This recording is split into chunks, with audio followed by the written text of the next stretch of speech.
बिस्मिल्लाहिर्रहमानिर्रहीम। अस्सलाम वालेकुम पाकिस्तान। नाजरीन, कैसे हैं आप? ठीक ठाक हैं? उम्मीद करता हूँ बिल्कुल ठीक ठाक होंगे और अपनी खूबसूरत सी ज़िंदगी अपने खूबसूरत अंदाज से गुजार रहे होंगे। नाजरीन, जैसा कि आप सब जानते हैं कि मैं आप लोगों के लिए आज की शख्सियत प्रोग्राम लेकर आया करता हूँ। आज मैं आपको जिस शख्सियत का तारुफ़ करवाने जा रहा हूँ, आप एक उस्ताद हैं, आप एक एडमिनिस्ट्रेटर हैं, आप एक रिसर्चर हैं, आप इस्लामिया यूनिवर्सिटी ऑफ बहावलपुर की सिंडिकेट की मेंबर भी हैं। मैडम कलसूम अख्तर साहिबा, lecturer, department of tourism and hospitality management, institute of business management and administrative sciences, the Islamia university of Bahawalpur. आज हम आपसे रिसर्च कल्चर के हवाले से बात करेंगे, उनकी प्रोफेशनल लाइफ के हवाले से बात करेंगे और तालीमी सिलसिला आपका कैसे रहा, इस हवाले से ख़ुसूसी डिस्कस करेंगे। अस्सलाम वालेकुम मैडम। वालेकुम अस्सलाम, मैडम, कैसे हैं आप? मैं बिल्कुल ठीक हूँ। बहुत शुक्रिया, आपने हमें कीमती टाइम दिया। Thank you so much. आपने अपॉर्चुनिटी दी है हमें कि हम अपनी आवाज़ अपनी यूथ ऑडियंस तक पहुंचा सकें, बात कर सकें और आपके चैनल के थ्रू हमारी आवाज़ दूर तक पहुंचे। थैंक बहुत यू वेरी शुक्रिया। मच। मैडम, तालीम के हवाले से बात करें तो तालीम के ज़रिए से ही इंसान आगे तरक्की करता है। बिल्कुल। तो आपने अपनी इब्तदाई तालीम कहाँ से हासिल की और आपका तालीमी सफ़र कैसे रहा? इब्तदाई तालीम टिल मैट्रिक तो मैंने यज़मान सिटी में हम रहते थे वहाँ से हासिल की। उसके बाद एफएससी मैंने government girls Sadiq degree college से की, जो आजकल वुमेन यूनिवर्सिटी बन चुका है, अपडेट हो चुका है। उसके बाद I did BBA from the same department, department of management sciences, institute of business जो अब बन चुका है। ये पहले मैनेजमेंट साइंसेज था। ओल्ड कैंपस में हम लोगों ने जो है यहाँ से बीबीए किया। उसके बाद मैं मास्टर्स के लिए नस चली गई। नस से मैंने एमफिल किया फाइनेंस में और उसके बाद जो है मैंने पीएचडी कॉमसेट्स यूनिवर्सिटी इस्लामाबाद से मेरी कंटिन्यू हुई। ये मेरे तालीमी सफ़र। अच्छा, दिन का आगाज़ कैसे करती हैं? दिन की मसरूफ़ियत क्या रहती है आपकी?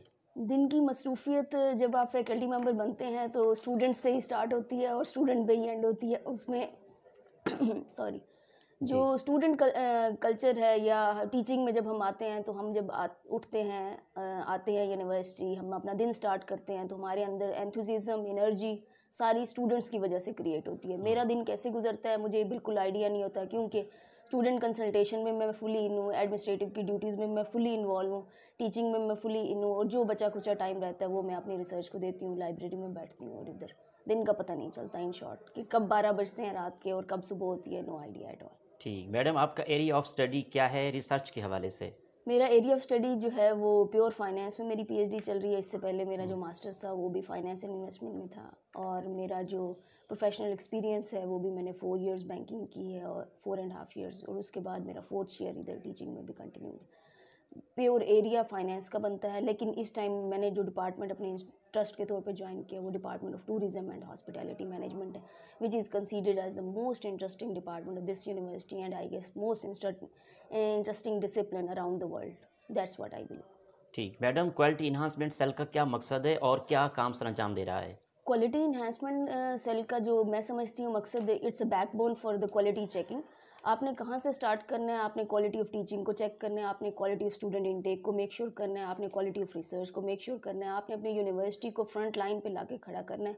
हमारी यूनिवर्सिटी में एक चैलेंज जो आ रहा है हमें कि we are growing under the supervision and with the adherence of the vision of the worthy vice chancellor कि हमने अपनी स्टूडेंट बॉडी को डबल किया, डबल नहीं ट्रिपल, 3 टाइम्स बल्कि 4 टाइम्स तक पहुंचने वाली है। We have crossed 45,000।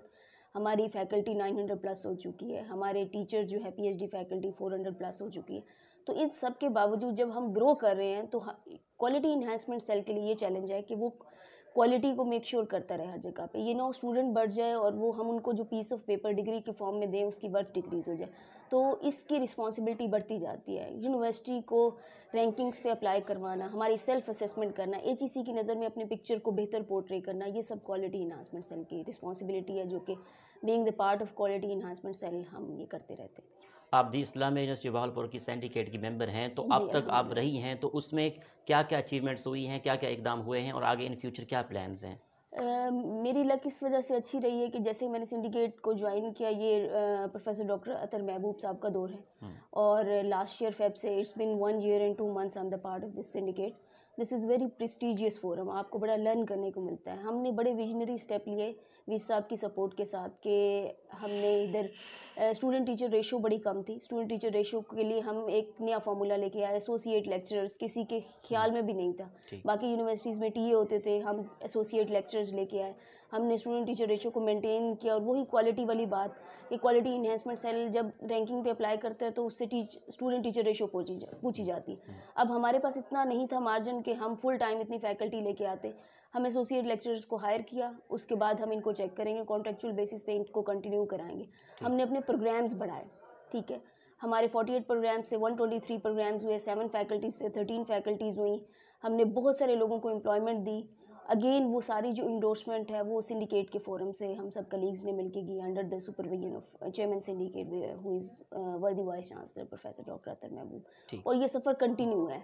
हमने बहुत सारे डायरेक्टरेट्स बनाए, जैसे डायरेक्टरेट ऑफ एडवांसमेंट, उसका पर्पज़ ये है कि यूनिवर्सिटी को सेल्फ सस्टेन कराना है, ठीक है। हमने एलुमनाई का डायरेक्टरेट बनाया। हमने सस्टेनेबल वर्ल्ड जिस तरफ जा रही है SDGs की तरफ, सस्टेनेबल टूरिज्म का डायरेक्टरेट बनाया, एंड सो ऑन। हमने यूनिवर्सिटी का प्रोजेक्ट बनाया सस्टेनेबिलिटी का। तो this is the continue, this is the process basically. It's not कि हमने ये माइलस्टोन अचीव कर लिए, बल्कि ये है कि हम इस रास्ते पे लग गए हैं कि अब हमारा विजन ब्रॉड हो गया और ये काम चलता जाएगा। हम नहीं होंगे, हमारी जगह कोई और होंगे। In short, this learning experience is going up and up day by day, and I am enjoying it a lot, and I am learning as well. This is the purpose. ठीक madam, department tourism and hospitality management तुलबा को किस तरह का तालीम दे रहा है और इसका स्कोप क्या है? स्टूडेंट्स आगे क्या कर सकते हैं? इसका स्कोप बड़ा वाइड है। हमने जो स्टूडेंट इनटेक ली लास्ट ईयर सितंबर में, फर्स्ट बैच हमारा इनरोल हुआ। हमने सक्सेसफुली माशाल्लाह मॉर्निंग और इवनिंग का सेशन कंप्लीट किया। इसमें स्टूडेंट को हम प्रिपेयर कर रहे हैं बेसिकली। जो गवर्नमेंट का विजन है कि टूरिज़्म को हमने प्रमोट करना है और हमने अपने यूथ को लेके जाना है कि वो टूरिज़्म को ना सिर्फ प्रमोट करे बल्कि टूरिस्ट फर्म बनाए, ना सिर्फ लोकल टूरिस्ट बल्कि इंटरनेशनल फॉरेनर्स को अट्रैक्ट करे। और यहाँ पे जो अल्लाह ताला ने हमें साइट्स दी, हमारे प्राइम मिनिस्टर कहते हैं कि हमारे पास 4 नहीं 12 मौसम है। तो 12 मौसम वो 12 महीनों के हिसाब से कहते हैं कि वी आर सो ब्लेस्ड कि हमारे पास जगह भी हैं, रिलीजियस टूरिज़म हमारे पास, एडवेंचरस टूरिज़म हमारे पास जो पीक्स हैं, टॉप 5 पीक्स हमारे पास वर्ल्ड की। तो हम इसको जो है अट्रैक्ट नहीं किया, हमने मार्केट नहीं किया, तो हम अपने बच्चों को उसके लिए प्रिपेयर करें। हॉस्पिटैलिटी सेक्टर, अगेन जब किसी कंट्री में टूरिज़्म प्रमोट होता है तो हॉस्पिटैलिटी जो होटल इंडस्ट्री उसी तरह से ग्रो करती है। तो हमने अपने स्टूडेंट्स को प्रिपेयर करना है कि वो होटल इंडस्ट्री में जाएं या टूरिज़्म इंडस्ट्री में जाएं, वो जाएं और छा जाएं, इन अदर वर्ड्स। ठीक madam, institute of business management में कौन से प्रोग्राम चल रहे हैं? Institute of business management basically एक अम्ब्रेला है। इसके अंदर 9 डिपार्टमेंट्स हैं। Department of tourism and hospitality management, department of entrepreneurship, innovation management, department of digital marketing and international business, department of finance, Islamic banking, HR and management, administrative sciences, technology management. जब हम इस umbrella के अंदर इन 9 departments की बात करते हैं तो हम बेसिकली इनके अंदर जाते हैं। BS लेवल के प्रोग्राम्स हमने शुरू कर दिए, हमने मास्टर्स लेवल के शुरू कर दिए, हमने MBA जो एक सिंपल MBA होता है, अब वो 9 डिसिप्लिन्स में MBA, प्रोजेक्ट मैनेजमेंट भी एक हमारा डिपार्टमेंट है, तो उसमें PhD तक हम जा रहे हैं। तो बेसिकली ये बड़ा वाइड रेंज ऑफ प्रोग्राम्स है जो हम अपने स्टूडेंट्स को ऑफ़र कर रहे हैं। ना सिर्फ ये कि पहले वो BBA, MBA और MS की डिग्री लेके चले जाते थे, अब वो अपने डिसिप्लिन, चॉइस और मार्केट नीड के मुताबिक डिग्री लेके जाते हैं। ये सारे डिसिप्लिन हम इधर इंस्टीट्यूट में ऑफ़र कर रहे हैं डिफरेंट डिपार्टमेंट्स के अंदर। ठीक। Engineer professor doctor Athar Mahboob, vice chancellor the Islamia university Bahawalpur की लीडरशिप में यूनिवर्सिटी किस तरह तरक्की कर रही है जब से वो आए हैं? ये कहना बिल्कुल बजा है कि दिन दुगनी रात चुगनी तरक्की कर रही है। हमें उनके साथ काम करने में मज़ा आ रहा है। क्या दिया है उन्होंने? हमें विजन दिया है। जब उन्होंने हमें विजन दिया है तो हमें एक डायरेक्शन क्लियर हुई है और हम लग गए। जो टीम कमिटेड थी, उनको डायरेक्शन नहीं मिल रही थी, वो उसके ऊपर लग गई है। तो एक टीम वर्क का जो कलेक्टिविज्म का कॉन्सेप्ट आता है वो आया है और उन्होंने हमें बताया कि think big, think out of the box. वो जो चीज़ें पहले नहीं होती थी और हम ये कहते थे ये चीज़ नहीं है, ये स्टैट्यूटरी का पार्ट नहीं है, we make the flexibility. Act वही है, चीज़ें वही हैं, फ्लेक्सिबिलिटी है। फ्लेक्सिबिलिटी है, यूनिवर्सिटी 45 ईयर से खड़ी हुई है, तो हम उनके विजन में उसी तरह इंटैक्ट होके चलने नहीं बल्कि दौड़ने लग गए। तो यूनिवर्सिटी भी उसी तरह से ग्रो करना शुरू हो गई कि मतलब ये अब इसी यूनिवर्सिटी के अंदर गुंजाइश थी कि 45,000 स्टूडेंट्स को अकोमोडेट करे, लेकिन हम ठहरे हुए थे 13,000 पे।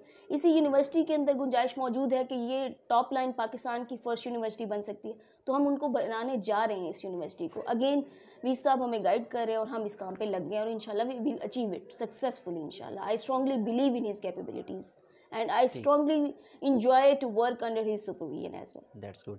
आप कामयाबी को कैसे देखती हैं? कामयाबी बड़ी एक क्वालिटेटिव टर्म है। आपके लिए कुछ और होगी, मेरे लिए कुछ और होगी, इनके लिए कुछ और होगी, लेकिन जो है it's a consistency. when you have believe in yourself, when you have believe in Allah Almighty and you are determined to achieve your goal, ठीक है, whatever that is, you will be successful sooner or later. That's for me, this is how I guide my students as well कि बेटा लग जाएं एक काम पे। कामयाबी एक क्वालिटेटिव टर्म है, छोटे छोटे स्टेप्स माइलस्टोन सेट करें और अचीव करते जाएं और चलते जाएं। It's the name of journey, it's not the name of और डेस्टिनेशन। यहाँ पे बात करूँगा, और जो तलबात कामयाबी हासिल करना चाहते हैं उनके लिए क्या असूल हैं, आप क्या बताएंगी? ये बड़ा इंटरेस्टिंग और रेलिवेंट और बड़ा मेरा फेवरेट क्वेश्चन है कि स्टूडेंट्स जब हमसे पूछते हैं कि हमें क्या, स्टूडेंट्स अनगाइडेड हैं बेसिकली, उनको सबसे पहले अपना गोल सेट करना है। गोल्स को उन्होंने एक गोल नहीं सेट करना, बल्कि मैं ये कहती हूँ कि स्टेप वाइज आपने शॉर्ट टर्म गोल सेट करने हैं, लॉन्ग टर्म गोल सेट करने हैं और फिर चलते जाना है। जब आपने एक टाइनी गोल सेट करना है, फिर आपने उसके लिए कमिटेड हो जाना है। Commitment is important, determination is important. उसके लिए आप को ये फील ना हो, I always say my students, dream is not that what you see while sleeping, dream is that which doesn't allow you to sleep. ठीक है, आप जागते रहे, उसके ऊपर लगे रहे, उन टाइनी स्टेप्स को अचीव करते जाएं और कामयाबी आपके पास खुद ही आती चली जाएगी। डिटर्मिनेशन शर्त है, सेल्फ बिलीव शर्त है, अल्लाह ताला की जो रहनुमाई है वो फिर मिलती जाती है और हम करते जाते हैं काम। That's all. आपके डिपार्टमेंट जो स्टूडेंट्स मतलब स्टडी कर रहे हैं जी उनको एज अ ट्रेनिंग भी दी जाती है, क्योंकि डिग्री लेने के बाद ताकि वो जाएं तो उनकी जॉब हो जाए हॉस्पिटैलिटी बिल्कुल ऐसा मैनेजमेंट ही के? है। जी। ये बिल्कुल प्रैक्टिकल ओरिएंटेड डिग्री है। हम्म, ठीक है, जब हम कहते हैं कि टूरिज्म एंड हॉस्पिटैलिटी, तो हम उन्हें यहाँ क्लासरूम सेटअप में नहीं हर चीज़ समझा सकते। हम्म, टूरिज्म हमने सिखाना है तो हमने उनको टूर्स कराने हैं, ठीक। हमने उन्हें टूरिस्ट फर्म्स के साथ अटैच करना है, हमने उन टूरिस्ट ऑपरेटर्स को बुलाना है, उन्हें क्लासरूम ट्रेनिंग भी देनी है। जब हमने हॉस्पिटैलिटी की बात करनी है तो हमने होटल से स्टार्ट करना है, हमने उन्हें फ्लोर मैनेजर पे खड़ा कर देना है, हमने उन्हें हाउस कीपिंग समझानी है, हाउस कीपिंग ऑपरेशन समझाने। ठीक। हम उसके लिए भी डिपार्टमेंट ही वर्किंग करेगा कि ये इनके जो ड्यूरेशन के दौरान 3 समर वेकेशंस आनी है, 3 समर वेकेशंस में एक समर वेकेशन के अंदर इंटर्नशिप मैंडेटरी होती, लेकिन हम उन्हें तीनों में ऑन जॉब ट्रेनिंग्स करवाएंगे ताकि हमारे स्टूडेंट वेल इक्विप्ड हों कि मार्केट में नीड क्या है। अगर हमारे पास होटल्स नहीं है, हम इन्हें बिग सिटीज़ में लेके जाएंगे, सीरीना, मेरियट वगैरह, पीसीज वगैरह से एमओयू करेंगे ताकि हमारे स्टूडेंट जो है before getting this degree they should be well equipped with the degree requirement कि मार्केट में चल क्या रहा है, उन्हें चाहिए क्या, और वो सारी चीज़ें देने की हम कोशिश कर रहे हैं उन्हें इस तरह से। अगर हॉबीज़ के हवाले से बात करें तो आपकी हॉबीज़ क्या क्या हैं? हॉबीज़ जब आप रिसर्चर बन जाते हैं तो इन अदर वर्ड्स आपकी हॉबीज़ रहती नहीं हैं, लेकिन as far as my hobbies are concerned, I love travelling and I love spending time on my laptop watching different movies and something like that. कितने शहरों की अब तक सैर कर चुकी हैं? शहरों में पाकिस्तान में बलूचिस्तान का सेक्शन रह गया है, बाकी almost I have covered everything and I loved Skardu which is the most coldest place in Pakistan, that is my favourite. Bahawalpur के हवाले से बात करूँ तो बहावलपुर शहर कैसा लगता है आपको? Bahawalpur is the city of palaces. Who doesn't like Bahawalpur? We are hospitable people. लोग जो आते हैं हमारे अंदर एडजस्ट हो जाते हैं, हम उन्हें वेलकम करते हैं, बड़े वार्म वेलकमिंग लोग हैं। बहुत सारे लोग आते हैं फर्स्ट टाइम, फिर उनका जाने को दिल नहीं करता। पैलेसेस हैं, रिच है, हिस्ट्री में हिस्टोरिकल है। इस्लामाबाद साइड पे भी अगर आप मिले लोगों से तो वो पैलेसेस के नेम से, नवाब साहब के नेम से इसको एसोसिएट करते हैं। तो वी फुली एग्री कि हमें जो है अपनी हिस्ट्री से बहुत कुछ मिला है, that is worth showing to other people and we are actually promoting that. हमारा तो डिपार्टमेंट ही यही है कि टूरिज़्म को प्रमोट करना है, तो मैं भावलपुर को इस लिहाज से भी प्रमोट करती रहती हूँ इन अदर सिटीज़। अदब के हवाले से बात करूँ तो अदब से किस हद तक लगा हुआ है? किताबें पढ़ती हैं आप? अब तो मोटिवेशन से रिलेटेड बुक्स मैं ज़्यादा पढ़ना पसंद करती हूँ या ऑटोबायोग्राफी से रिलेटेड। ठीक है, अदब में पोइट्री को पढ़ा है और अल्लामा इकबाल की पोइट्री को पढ़ा ज़्यादा। इन फ्यूचर मोटिवेशनल स्पीकर बनने का इरादा रखती हैं? मोटिवेशन स्पीकर तो जो है ना, मेरे ख्याल में हर उस्ताद एक मोटिवेशन स्पीकर होता है। मोटिवेशनल स्पीकर ये एक जॉब नहीं है या हम इसको एज अ प्रोफेशन अडॉप्ट नहीं कर सकते। This is the qualitative term. आप कितना इन्वॉल्व हैं या आप लोगों को अपनी बातों से कितना मोटिवेट कर सकते हैं, that's inbuilt in you. If you are a teacher, I strongly believe that you are a motivational speaker, that's all. आपकी आइडियल पर्सनैलिटी कौन है? आइडियल पर्सनैलिटीज़ तो बहुत सारी होती हैं, लेकिन अगर हम बिल्कुल कहें क्रिस्टल के आइडियल किसको देखना है तो अल्लामा इकबाल की जो शख्सियत है, मैं उनको आइडियल समझती हूँ। उनकी पोइट्री से मैंने बहुत कुछ लर्न किया, दैट्स ऑल। आपकी इस कामयाबी के सफ़र में असातिज़ा का और वालिदैन का कितना साथ रहा है? हम 100% हम बाइफिकेट कर लें तो साथ ही नहीं का, मेरी तो कोई इसमें ऐसी कंट्रीब्यूशन नहीं है। पेरेंट्स ने साथ दिया है, मैंने मेहनत की है और टीचर्स ने गाइड किया है, दैट्स ऑल। इसकी जो पाई बनाए तो ये 3 कॉन्ट्रीब्यूशंस हैं। अच्छा। जिनको मैं फुली क्रेडिट दूंगी कि मैं स्टूडेंट्स को भी यही कहती हूँ कि बेटा, if you want to grow and you want to succeed in life, respect your teachers, respect your parents. ठीक है, और फिर आप देखिए कि कामयाबी कैसे खुद ब खुद आपके पास आती जाएगी, पता भी नहीं चलेगा। आज के इस दौर में यंग जनरेशन को आप आखिर में क्या पैगाम देंगी? और कामयाबी के हवाले से देख लें, और जॉब के हवाले से देख लें और हॉस्पिटैलिटी मैनेजमेंट के हवाले से, क्या आपका आखिरी मैसेज होगा? मेरा मैसेज यूथ के लिए यही है कि पॉजिटिव रहें। हुँ, हमारे यूथ के अंदर नेगेटिविटी बहुत ज़्यादा आ गई है। पॉजिटिविटी जब आएगी तो हमें क्राइसिस के अंदर भी अपॉर्चुनिटीज़ नज़र आएँगी। जैसे कोविड आया, हुँ, कुछ स्टूडेंट्स बड़े परेशान हैं कि उन्होंने हुँ, लर्न नहीं किया। मैं समझती हूँ कोविड में जितना हमने टाइम दिया है लोगों को लर्न करने, यूट्यूब सबके पास है, गूगल हुँ, सबके पास है। ऑनलाइन कोर्सेज़ और बेबहा फ्री ऑनलाइन कोर्सेज़ पढ़े थे। लोगों ने खुद को ड्रास्टिकली चेंज किया है। जहाँ हम कहते हैं अनएम्प्लॉयमेंट क्रिएट हुई, वहाँ बहुत सारे लोगों ने फ्रीलांसिंग करके हुँ। अपनी अर्निंग को बढ़ाया है, ठीक है। आप डिजिटल मीडिया के दौर को देख रहे हैं, वहाँ पे कौन नहीं जा सकता, कौन है जो अकाउंट नहीं बना सकता और कौन जो ऑनलाइन जॉब सर्चिंग नहीं कर सकता। यहाँ पे सो एक दिस सवाल is the era of opportunities जी, आई यहाँ बिलीव। पे सवाल ऐड करना चाहूँगा फ्रीलांसिंग के हवाले से, थोड़ा-सा हमारे नाज़रीन को गाइड कर दें। फ्रीलांसिंग जो है ये बेसिकली यूथ के लिए एक बड़ी अट्रैक्टिव चीज़ है। मैं हुँ, जब भी अपनी क्लास में जाती हूँ तो आई ऑलवेज़ आस्क कि कितने हुँ, स्टूडेंट्स हैं जो फ्रीलांसिंग करें। मुझे बड़ी खुशी होती है कि हुँ, पहले ये नंबर बड़ा कम होता था और अब आजकल जब हम जाते हैं क्लास में तो ज़्यादा सारे स्टूडेंट्स जो ऑलरेडी फ्रीलांसिंग में इन्वॉल्व होते हैं या बहुत सारे कहते हैं हम सीख रहे हैं मैडम, हम इस पे चले जाएँ। वो खुद भी अट्रैक्टेड है, उनको इस चीज़ की वर्थ का आइडिया हो गया कि फ्रीलांसिंग जो है ये वो चीज़ है जो इनको पॉकेट मनी भी देगी, ये इनकी फ़ीस में भी कंट्रीब्यूशन करेगी और वो easily before getting the degree they will be earning something. तो दैट इज़ रियली गुड कि सेल्फ सफिशिएंट, सेल्फ डिपेंडेंट होने की तरफ हमारी यूथ हुँ। जा रही है, ना कि डिपेंडेंस है। आप 30 इयर्स तक डिपेंडेंट रहें पेरेंट्स पे तो बजाय ये कि आप 21 इयर्स की एज में आप पार्ट टाइम अर्न करना शुरू कर दें। What else do you need? Thank बड़ी यू वेरी अच्छी much, cheese. Thank you very much, आपने हमारे वेलकम, साथ। वेलकम मोहसिन, आपने टाइम निकाला, आपने इंटरव्यू किया। Thank you very much for you and your team. Thank you. That's जी, ऑल। तो नाज़रीन, आपने आज की शख्सियत प्रोग्राम सुना। इसी के साथ अपने मेज़बान अहमद महमूद को इजाज़त दीजिए। अल्लाह हाफ़िज़, ज़ला निगहबान, पाकिस्तान ज़िंदाबाद।